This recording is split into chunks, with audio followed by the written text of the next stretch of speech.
Hello everyone, आज हम लोग क्या करेंगे तो रासायनिक अभिक्रिया के अगले चरण में हम लोग उभय विस्थापन अभिक्रिया को समझेंगे। उभय विस्थापन अभिक्रिया को डबल डिस्प्लेसमेंट रिएक्शन भी कहते हैं।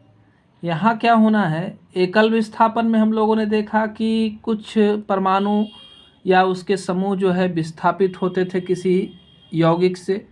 अब यहाँ जो है दो यौगिक है और दोनों यौगिक आपस में क्या करते हैं, आयन का विनिमय करते हैं। इसे मान लीजिए कोई यौगिक जो है वो XY है, दूसरा यौगिक AB है। अब ये दोनों आपस में क्या करते हैं, अपने आयनों का विनिमय करते हैं और इसके फलस्वरूप क्या है, ये Y जो है निकल के कहाँ चला गया, आप देख पा रहे हैं कि A के साथ जुड़ गया है ना। और क्या कहते हैं, X जो है वो किसके साथ जुड़ गया, B के साथ जुड़ गया। अब आगे ये याद रखना है कि किसी भी यौगिक में अगला हिस्सा जो है वो धातु होते हैं, यानी कि धनायन को सूचित करते हैं, और Y जो दिख रहा है वो क्या है, ऋणायन है। इसी तरह से वहाँ AB में भी आप एक धनायन को देख रहे हैं, दूसरा क्या है, ऋणायन है। तो अब नया यौगिक जो हमारे पास बना है वो क्या हो गया है, एक पहले XY था उसके जगह पर XB हो गया। अब दूसरा यौगिक जो था पहले AB था हमारे पास, अब AY हो गया, यानी दो नए यौगिक का निर्माण हुआ। अब हम कुछ यौगिक को लेकर के देखते हैं कि वहाँ उभय विस्थापन अभिक्रिया कैसे संपन्न होती है। तो एक हम लोगों ने क्या ले लिया, सोडियम क्लोराइड है ना का घोल ले लिया, और दूसरा सिल्वर नाइट्रेट का घोल ले लिया। दोनों में अभिक्रियाएं कराई गई, दोनों को मिलाया गया आपस में। मिलाने के बाद क्या हुआ, तो अब Na जो है वो निकल जाएगा Cl से, और वो जा कर के जुड़ेगा किसके साथ, तो NO3 के साथ। और AgNO3 का Ag निकल करके किसके साथ जुड़ रहा है, तो हमारा क्लोराइड के साथ जुड़ रहा है। तो अब नया यौगिक जो बना है हमारे पास, एक तो सिल्वर क्लोराइड का निर्माण हुआ है, ये सफ़ेद अवक्षेप के रूप में पेंदी में जमा हो जाएंगे, और सोडियम नाइट्रेट जो है विलयन में घुला हुआ रहेगा। इस तरह से दो नए यौगिक बने, है ना।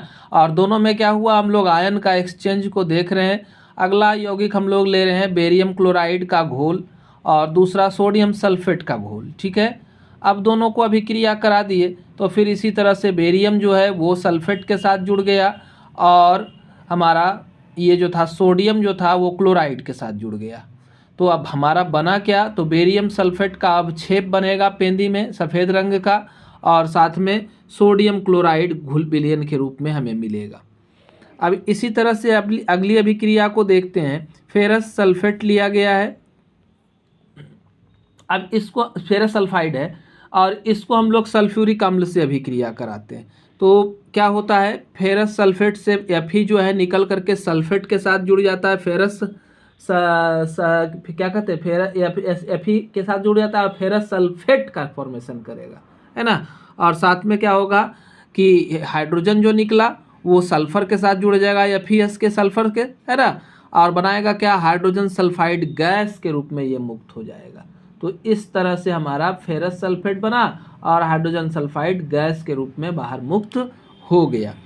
अगली एक अभिक्रिया जो है वो लीड नाइट्रेट की है, वो और किसके साथ, सोडियम आयोडाइड के साथ है ना। लीड नाइट्रेट का विलयन है, और सोडियम नहीं, पोटेशियम आयोडाइड है। तो पोटेशियम आयोडाइड दोनों का विलयन हम लोग लेते हैं और दोनों को मिलाते हैं, तो क्या बनता है, लीड आयोडाइड का अवक्षेप पेंदी में बच जाता है, जिसका रंग कैसा होता है, तो पीला होता है ना। और क्या बनता है, तो पोटेशियम नाइट्रेट का निर्माण होता है ना, ये विलयन में ही रह जाता है। तो इस तरह से हमारा कौन सा अभिक्रिया, उभय विस्थापन अभिक्रिया पूर्ण हुआ, है ना। अगर आपने अभी तक हमारे चैनल को सब्सक्राइब नहीं किया है तो हमसे जुड़े रहें, है ना। बेल आइकॉन बटन को दबाएं, जिससे हमारे नोटिफिकेशन आप तक लगातार पहुंचते रहेंगे, है ना। और वीडियो पसंद आए तो लाइक बटन दबाना न भूलें। धन्यवाद।